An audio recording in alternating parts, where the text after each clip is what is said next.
بسم اللہ الرحمن الرحیم۔ السلام علیکم، امید ہے آپ لوگ خیریت سے ہوں گے۔ ایران اور امریکہ جنگ کے حوالے سے بہت اہم پیش رفت ہے، اور اس میں عباس راغچی صاحب جو کہ وزیر خارجہ ہیں ایران کے، ان کا رابطہ ہوا ہے پاکستان کے وزیر خارجہ اور نائب وزیر اعظم اسحاق ڈار صاحب سے، اور آرمی چیف سے field marshal general Asim Munir سے بھی ان کا الگ الگ رابطہ ہوا ہے۔ یہ پچھلے یعنی ہفتے جو آرمی چیف ایران گئے تھے اور وہاں پر ان کا قیام ہوا تھا، اس کے بعد سے یہ اہم ترین رابطہ ہے اور باضابطہ رابطہ جسے کہا جا سکتا ہے۔ اس کا مطلب یہ ہے کہ جو تجاویز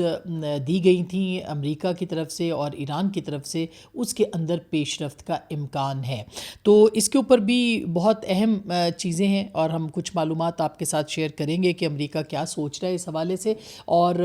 CNN نے بہت ایک اہم خبر دی ہے، اور یہ سب اب چونکہ یہ لڑائی کا دوسرا مرحلہ ہے، یعنی جنگ کا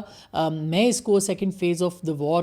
قرار دیتی ہوں۔ اس کی وجہ یہ ہے کہ یہ اب لڑائی آبنائے ہرمز کے کنٹرول کے اوپر جو ہے وہ جاری ہے اور شروع ہے، اور اس کے لیے اب امریکہ کی جو نیوی ہے یا امریکی نیوی کے ساتھ ساتھ جو ایران ہے، اس کی کانسنٹریشن ساری کی ساری وہ آبنائے ہرمز کے اوپر ہے۔ اس وقت تک پوری دنیا کی معیشت کو آبنائے ہرمز کے بند ہونے سے بہت زیادہ نقصان ہو چکا ہے۔ امریکہ کی معیشت کو بھی نقصان ہو چکا ہے، امریکہ کے جو ہتھیار ہیں ان کے حوالے سے بھی، اور ان کی جو کیپیسٹی ہے اس کے حوالے سے بھی انٹرنیشنل میڈیا اور خود امریکی میڈیا جو ہے اس کے اوپر رپورٹ کر رہا ہے، جس کی کوئی تردید تاحال ہمیں سامنے نظر نہیں آتی۔ CNN نے جنگ بندی سے جو امریکی فوج کے ایران کے دفاعی نظام کو نشانہ بنانے کی تیاری کے متعلق جو ہے وہ خبر دی ہے، اور یہ کہا ہے کہ امریکہ جو ہے وہ ایران کے دفاعی نظام کو اب باضابطہ طور پر ٹارگٹ کرنے کے لیے جو ہے وہ سوچ رہا ہے، تیاری کر رہا ہے۔ اور انہوں نے یہ کہا کہ متعدد جو باخبر ذرائع ہیں وہ یہ بتا رہے ہیں کہ اگر ایران کے ساتھ موجودہ جنگ بندی ختم ہو جاتی ہے تو امریکی فوجی حکام آبنائے ہرمز میں ایران کی صلاحیتوں کو نشانہ بنانے کے لیے نئے منصوبے جو ہیں وہ تیار کر رہے ہیں۔ اس پہ انہوں نے جو مختلف آپشنز دیے ہیں اس میں خاص طور پر ڈائنامک ٹارگیٹنگ پر توجہ دی جائے گی، یعنی آبنائے ہرمز، جنوبی خلیج عرب اور جو خلیج عمان ہے ان کے اطراف میں ایران کی عسکری جو صلاحیتیں ان کو فوری بنیادوں پر نشانہ بنایا جائے گا۔ ممکنہ حملوں میں جو تیز رفتار چھوٹی کشتیوں، بارودی سرنگیں بچھانے والے جہازوں اور دیگر غیر روایتی عسکری وسائل کو ہدف بنایا جا سکتا ہے، جن کے ذریعے تہران نے ان اہم آبی راستوں کو مؤثر طور پر بند کر کے امریکہ پر دباؤ ڈالا ہے۔ لیکن ایران کے پاس اس کا ایک بنیادی حل موجود ہے، اور وہ بھی میں آپ کو بتاتی ہوں کہ انہوں نے کیا تیاری کر رکھی ہے۔ پہلے میں امریکہ کا جو منصوبہ ہے، خوفناک منصوبہ، اس کے حوالے سے آپ کو بتا دوں۔ ان آبی گزرگاہوں کی بندش نے جو عالمی معیشت ہے اس میں جھٹکے پیدا کیے ہیں، یہ CNN کہہ رہا ہے، اور صدر ڈونلڈ ٹرمپ کی مہنگائی کم کرنے کی کوششوں کو خطرے میں ڈال دیا ہے، جبکہ یہ صورت 7 اپریل سے جاری امریکی حملوں کے بعد ہونے والی جنگ بندی کے باوجود برقرار ہے۔ یعنی معاشی اعتبار سے آبنائے ہرمز کی جو بندش ہے اس نے امریکہ کی معاشی مشکلات کو بڑھا دیا ہے۔ اگرچہ امریکی افواج نے ایران کی بحریہ کو نشانہ بنایا ہے، تاہم ابتدائی ایک ماہ کی بمباری زیادہ تر ایک ایسے اہداف پر مرکوز رہی جو آبنائے سے دور تھے، تاکہ ایران کے اندرونی علاقوں تک رسائی حاصل کی جا سکے۔ نئے منصوبوں کے تحت اسٹریٹجک آبی ریاستوں کے گرد زیادہ مرکوز بمباری کی جائے گی، یعنی کہ پہلے ایران کے اندر جو ان کے مختلف دفاعی نظام تھے، ان کے مختلف جو ٹارگٹس تھے، اہداف تھے، وہ ان پہ حملہ کیا گیا امریکہ کی جانب سے، اور اب آبنائے ہرمز کے ارد گرد جو ان کا ایک نظام ہے، دفاعی نظام ہے، اس کو توڑنے کی یا اس کے اوپر اٹیک کرنے کی امریکہ تیاری کر رہا ہے۔ CNN نے اس سے پہلے بھی یہ رپورٹ کیا تھا کہ ایران کے ساحلی دفاعی میزائلوں کا بڑا حصہ اب بھی محفوظ ہے، یعنی جو امریکہ پلان کر رہا ہے اس کے باوجود جو ساحلی دفاعی میزائل ہیں ان کا بڑا حصہ ابھی تک ایران کا جو ہے وہ انٹیکٹ ہے، اور ایران کے پاس بڑی تعداد میں چھوٹی کشتیاں بھی موجود ہیں جو جہازوں پر حملے کے لیے استعمال کی جاتی ہیں، جس سے آبنائے ہرمز کو کھولنے کی امریکی کوششیں جو ہے وہ پیچیدہ ہوئی ہیں۔ یعنی کہ ابھی تک ان کو ناکامی ہوئی ہے کہ جو ایران کے آبنائے ہرمز کا جو دفاعی نظام تھا اس کو وہ توڑا جائے۔ اس کے اندر چھوٹی کشتیاں ہیں، اس کے اندر بارودی سرنگیں بچھانے والے جہاز ہیں، چھوٹے ڈرونز ہیں، اور اس کے حوالے سے جو ہے ان کے پاس ابھی تک ان کو کامیابی نہیں ملی ہے۔ اسی طرح سے ایک سینئر شپنگ بروکر جو ہے وہ ذرائع کے مطابق وہ بتا رہا ہے کہ آبنائے ہرمز کے اطراف میں فوجی حملے فوری طور پر اس آبی راستے کو کھولنے کے لیے کافی نہیں ہوں گے، اور یہ بھی ایک ذریعے نے CNN کو بتایا کہ جب تک یہ واضح ثابت نہ کر دیں کہ ایران کی 100% فوجی صلاحیت برباد ہو چکی ہے یا تباہ ہو چکی ہے یا امریکہ جو ہے اس کو خطرات کا مکمل طور پر اب سامنا نہیں ہے، جب تک یہ یقین دہانی نہیں ہوتی تب تک یہ فیصلہ صدر ٹرمپ پر ہوگا کہ وہ کتنا خطرہ مول لے کر جہازوں کو آبنائے ہرمز سے گزارنے کی اجازت جو ہے وہ دیتے ہیں۔ ذرائع کے مطابق امریکہ ایران کو مذاکرات کی بیس پر لانے کے لیے جو توانائی کی تنصیبات ہیں ان پر اور بنیادی ڈھانچے کو نشانہ بنا سکتا ہے ابھی بھی، جو کہ انہوں نے پہلے بھی کہا تھا، اور آپ کو یاد ہے کہ سیز فائر سے پہلے بھی انہوں نے یہ بات کہی تھی کہ ہم اب جو ہے وہ نشانہ بنائیں گے تنصیبات کو اور پاور پلانٹس کو اور تیل کے ذخیروں کو، اور یہ سب امریکی صدر نے کہا تھا، لیکن اس کے بعد پھر آپ نے دیکھا کہ پاکستان کی جو انوالومنٹ تھی اس کے بعد یہ جو تھا سیز فائر ہوا تھا، اور اس کے بعد پھر ایکسٹینشن جو پرسوں ہوئی ہے یہ بھی پاکستان کے کوششوں کے بعد ہوئی ہے، جو کہ ثالث بھی ہے اس پورے معاملے میں۔ اچھا، اس پہ کچھ جو امریکی حکام ہیں انہوں نے سابق امریکی حکام انہوں نے خبردار کیا ہے کہ بنیادی ڈھانچے کو نشانہ بنانا تنازع میں خطرناک اضافہ ہوگا، اور منصوبہ جو فوجی منصوبہ ساز ہیں ایک اور آپشن کے طور پر وہ دیکھ رہے ہیں کہ ایرانی عسکری قیادت اور ان کے جو اہم رہنما ہیں یا عہدیدار ہیں ان کو جو رکاوٹ ڈال رہے ہیں ان کو نشانہ بنایا جائے، اور اس میں جو سب سے بڑا ٹارگٹ ہے وہ ان کے پاسداران انقلاب کے commander in chief Ahmad Vahidi ہیں، جن کو کہ وہ نشانہ بنا سکتے ہیں۔ تو اس وقت جو پاسداران انقلاب کو جس طرح سے امریکہ نے پہلے بھی جتنے بھی ملٹری چیف تھے ان کو شہید کیا، ان کے انٹیلیجنس چیف کو شہید کیا، ان کے آرمی چیف کو شہید کیا، علی لاریجانی کو شہید کیا، علی خامنائی کو شہید کیا، اور اب کہا جا رہا ہے کہ پاسداران انقلاب کے جو کمانڈر ہیں، commander in chief Ahmad Wahidi, ان کو جو ہے وہ شہید ان کو راستے سے ہٹانے کی امریکہ کوشش کر رہا ہے۔ ایک اور محکمہ دفاع کے اہلکار نے بتایا کہ آپریشنل سیکیورٹی کے باعث مستقبل میں یا ممکنہ اقدام پر بات نہیں کرتے، تاہم تمام آپشنز جو ہیں وہ زیر غور ہیں، اور یہ بھی یاد رہے کہ ٹرمپ بار بار یہ وعدہ کر چکے ہیں کہ مشترکہ امریکی اسرائیلی کارروائیوں میں اعلیٰ ایرانی قیادت کے مارے جانے کے بعد ایرانی نظام میں دراڑیں پڑ چکی ہیں، اور وہ یہ کہہ رہے ہیں کہ جی یہ ہم نے بڑی کامیابی کے ساتھ ٹارگٹ کیا ہے، اب کوئی ان کا لیڈر بچا نہیں ہے، اور ان کے ہاں بیچ میں آپس میں جو ہے وہ بہت سارے اختلافات ہیں، جس کی کہ کل تردید کی باقر غالباف نے، مسعود پزشکیان نے، اور ان کے جو مختلف لیڈرز ہیں انہوں نے الگ الگ ٹویٹس کی اور کہا کہ یہ بالکل ایک سازش ہے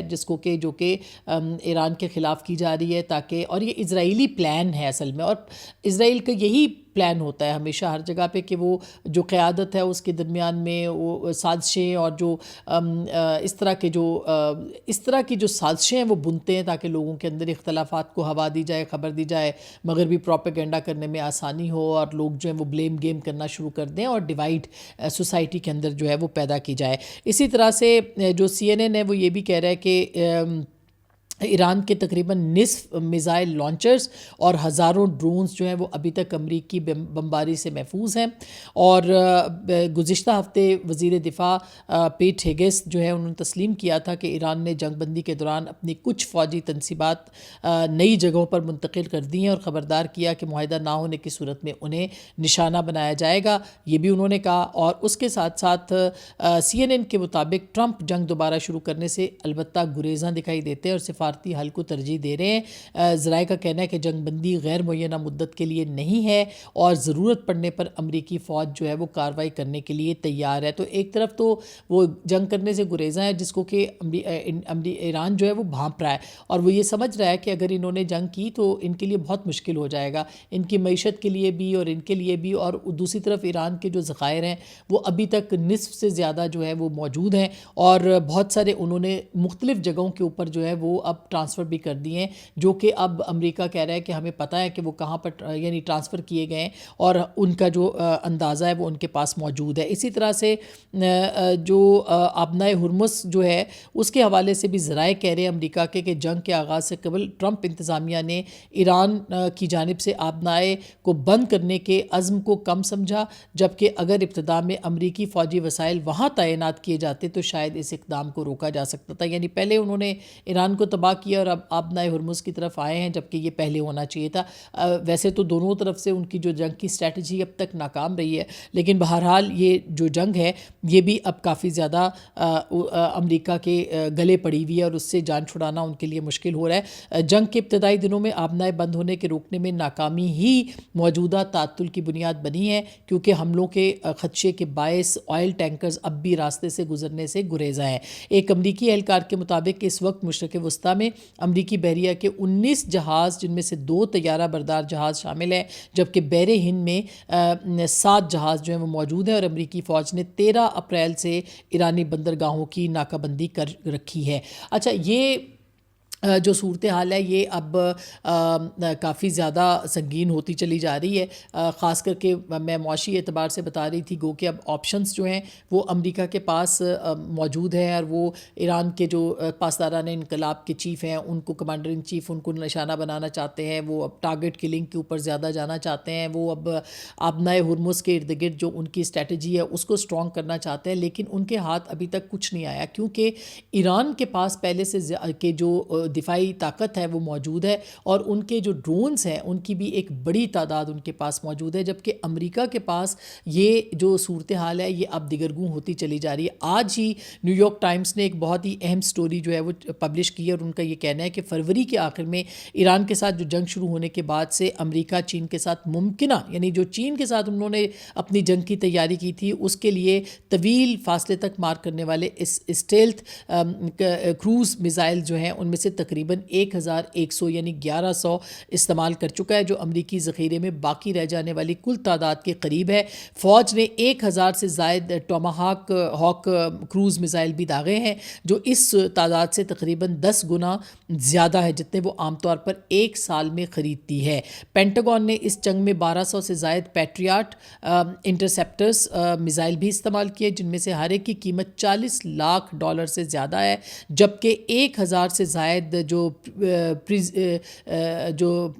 پریسائز جو اٹیک کرنے والے اسٹرائکرز ہیں اور ATACMS جو زمینی میزائل ہیں وہ بھی داغے گئے ہیں، جن سے ذخائر تشویش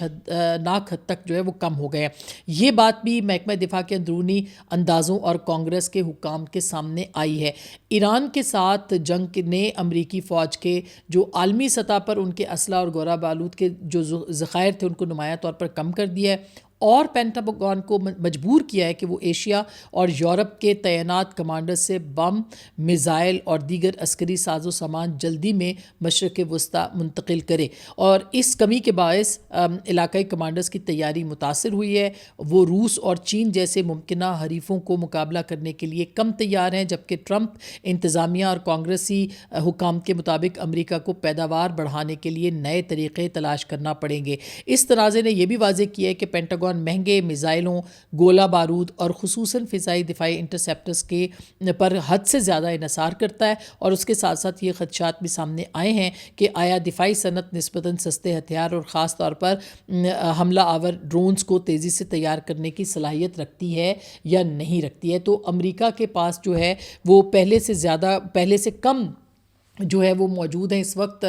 ذخائر، اور ان کے ذخائر مستقل کم ہوتے چلے جا رہے ہیں۔ یہ آج نیو یارک ٹائمز نے اس کے اوپر جو ہے وہ سٹوری کی ہے، اور امریکہ یاد رہے کہ جو اگلے مہینے چین کے پہلے ہفتے میں چین کا دورہ پریزیڈنٹ ٹرمپ کر رہے ہیں اور پریزیڈنٹ شی سے ان کی ملاقات ہے، اس میں وہ اس کیمیکل یا جو مواد کی جو اس کو درآمد کرنے کے لیے، کیونکہ وہ صرف چین کے پاس ہے، اس کے لیے بھی کہا جا رہا ہے کہ ان سے بات کریں گے تاکہ وہ وہاں سے درآمد کریں، اور اس کا انحصار اس بات کے اوپر ہے کہ کیا چائنا بھی ان کو اس صورتحال کے اندر ان کے ساتھ اس پہ ڈیل کرے گا یا نہیں کرے گا۔ لیکن اگر وہ مل بھی جاتا ہے ان کو وہ تمام جو مواد ہے یا جو اس کے جو ٹیکنیکل یا کیمیکل جو اسسٹنس ہے، اگر وہ مل بھی جاتی ہے تو بھی 5 سے 7 سال کا عرصہ جو ہے وہ لگ سکتا ہے، اور ظاہر ہے کہ ایران اس پوری صورتحال کو مستقل دیکھ رہا ہے۔ ایران کے پاس ڈرونز کی ایک بڑی تعداد موجود ہے، نصف سے زائد تعداد جو ہے وہ ڈرون ڈرونز کی موجود ہے، اس کے پاس چھوٹی کشتیاں اور چھوٹے جہاز بھی موجود ہیں جو کہ آسانی سے امریکہ کے جو بڑے طیارے ہیں ان کو وہ سامنا اس کو ٹارگٹ کر سکتے ہیں۔ اس وقت 3 بحری بیڑے جو ہیں وہ یعنی جارج ڈبلیو بش بھی پہنچ گئے واپس اسی آبنائے ہرمز کے پاس، اور وہ تینوں جو ہیں انہوں نے سخت ناکہ بندی کر رکھی ہے، اور اگر یہ ناکہ بندی اسی طرح سے جاری رہتی ہے تو ظاہر ہے اور وہ کشتیوں کو یا جو گشت کرنے والی کشتیاں ان کو وہ اگر نشانہ بناتے ہیں تو یہ ان کے لیے بھی بہت مشکل صورتحال ہوگی، کیونکہ ان کے پاس جو چیزیں موجود ہیں یا بارودی سرنگیں جہاز جو ہیں وہ بچھا رہے ہیں اور بچھا سکتے ہیں کسی بھی وقت، ان کے پاس یہ صلاحیت موجود ہے، اور یہ امریکہ کے لیے بہت مشکل ہے کہ وہ یوں سمجھیے کہ وہ توپ سے چڑیا مارنے والی جو بات ہے کہ وہ چھوٹی کشتیوں کو نشانہ بنانے کے لیے ان کے پاس وہ اتنے زیادہ ایکوپڈ نہیں ہے۔ دوسری جانب جو اندرونی ان کا محاذ ہے وہ گرم ہے، معیشت کے اوپر بھی ابھی آج ہی میں پڑھ رہی تھی کہ ان کے حالات جو ہیں وہ خراب ہوتے چلے جا رہے ہیں، یعنی مزید ہو سکتے ہیں، اور پریزیڈنٹ ٹرمپ جو ہیں وہ باوجود کوشش کے جو ان کا معاشی ایک نقصان ہے اور مہنگائی میں جو اضافہ ہو رہا ہے اس کو وہ روک نہیں پا رہے، اور ان کے الیکشنز جو ہیں وہ ہونے والے ہیں۔ دوسری جانب پوپ لیو جو کہ پاپ ہیں، انہوں نے جو ہے وہ امریکہ کی جنگ کو جو ہے وہ اس کو وہ مستقل نشانہ بنا رہے ہیں، ان کو وہ یہ کہہ رہے ہیں کہ جنگ نے ایران میں بے قصور لوگوں کی پوری آبادی کو متاثر کیا ہے، اور پوپ لیو ایک بہت ہی پاورفل شخصیت ہیں، ایک بہت ہی اہم شخصیت ہیں، ان کا بار بار اصرار کرنا، ان کا بار بار اس معاملے کے اوپر کھل کے بات کرنا، بلکہ صرف یہ نہیں، انہوں نے یہ بھی کہا کہ ان کے پاس جو ہے وہ لبنان کے ایک مسلمان بچے کی تصویر ہر وقت اپنے پاس رکھتے ہیں جنہوں نے گزشتہ سال وہاں دورے کے دوران ویلکم پاپ کا پلے کارڈ جو ہے وہ اپنا تھامے ہوا تھا۔ دوسری جانب میں آپ کو بتاؤں اسرائیل کی جو لبنان جنگ ہے اس میں گو کہ 3 ہفتے کی مزید سیز فائر اس کا کروایا ہے، اور پریزیڈنٹ ٹرمپ نے کہا ہے کہ دونوں نمائندوں کو وہ وائٹ ہاؤس میں ملیں گے لبنان اور اسرائیل کے، لیکن ان کی جو کاروائیاں ہیں وہ جاری ہیں، اور کل آپ نے دیکھا کہ ان کی جو ایک بہت ہی زبردست رپورٹر تھی امل خلیل، اس کو جو ہے وہ شہید کیا گیا، اس کی ویڈیو بھی جاری کر دی گئی ہے کہ کس طرح سے اس کو دھمکیاں دی گئیں براہ راست اسرائیل کی جانب سے، اور اس کے بعد پھر اس کو جو ہے وہ شہید کیا گیا۔ یہ صورتحال جو ہے وہ بہت خطرناک ہوتی چلی جا رہی ہے، اور یہ بہت ان پاپولر وار جو ہے یہ بڑھتی چلی جا رہی ہے۔ اب جو ہے وہ ایک مرتبہ پھر جو آج رابطے ہوئے ہیں، گو کہ اس کی ڈیٹیلز ہمیں ابھی تک نہیں ملی ہیں، لیکن جو رابطہ ہوا ہے ایرانی وزیر خارجہ کا پاکستان کی اعلیٰ ملٹری اور پولیٹیکل لیڈرشپ کے ساتھ، ان کے ساتھ جو رابطہ ہوا ہے اس کے بعد پتہ چلے گا کہ کیا یہ مذاکرات آگے جا سکتے ہیں یا نہیں جا سکتے۔ اس دوران فیلڈ مارشل عاصم منیر جو ہیں ان کے حوالے سے پوری دنیا جو ہے وہ رپورٹ کر رہی ہے، اور ان کا جو اثر و رسوخ ہے وہ پاسداران انقلاب ہوں یا پھر وہ امریکہ ہو، اس کے اوپر ان کا ذکر جو ہے وہ کیا جا رہا ہے۔ تو ہو سکتا ہے کہ کوئی راہ نکلے، اور پاکستان جو ہے اللہ تعالیٰ نے اس کو پاکستان کو بہت عزت دی ہے، اور ایران کا بھی ہمیں شکریہ ادا کرنا چاہیے کہ انہوں نے پاکستان کو بطور ثالث جو ہے وہ قبول کیا ہے، اس میں کوئی دو رائے نہیں ہے کہ ان کا بھی شکریہ، کیونکہ ان کے پاس مختلف ملکوں کی جو ثالثی ہے اس کے حوالے سے آپشنز موجود تھے، لیکن ان کا پاکستان پر اعتماد ہے، اور پاکستان نے بھی ود پیسج آف ٹائم اپنے اعتماد کو بڑھایا ہے، اس کو کم نہیں کیا ہے، اور بہت ہی ایک کچے دھاگے کے اوپر جسے کہتے ہیں وہ پاکستان چلتا ہوا، اور ایک پل صراط پر چلتا ہوا اس پورے ماحول کے اندر جس میں کہ اتنی سازشیں ہیں اور اتنا اس پروسیس کو ناکام بنانے کی کوشش کی جا رہی ہے، پاکستان اپنا دامن بچا کے چل رہا ہے، اور اس کا کریڈٹ پاکستان کی جو پولیٹیکل لیڈرشپ ہے اور فیلڈ مارشل عاصم منیر صاحب کو جاتا ہے کہ جن کی کوششوں سے اب تک یہ جو پروسیس ہے یہ ناکام نہیں ہوا، ہم اس کو ناکام نہیں کہہ سکتے۔ یہ وہ صورتحال ہے جو کہ ہم آپ کے سامنے رکھ رہے ہیں۔ ایران کے لیے آپشنز پہلے سے ہی کم تھیں، مگر امریکہ کے لیے بھی آپشنز جو ہیں وہ اس وقت صورتحال ان کے لیے بہتر نہیں ہے۔ اپنا بہت خیال رکھیے گا، اللہ نے کے بعد۔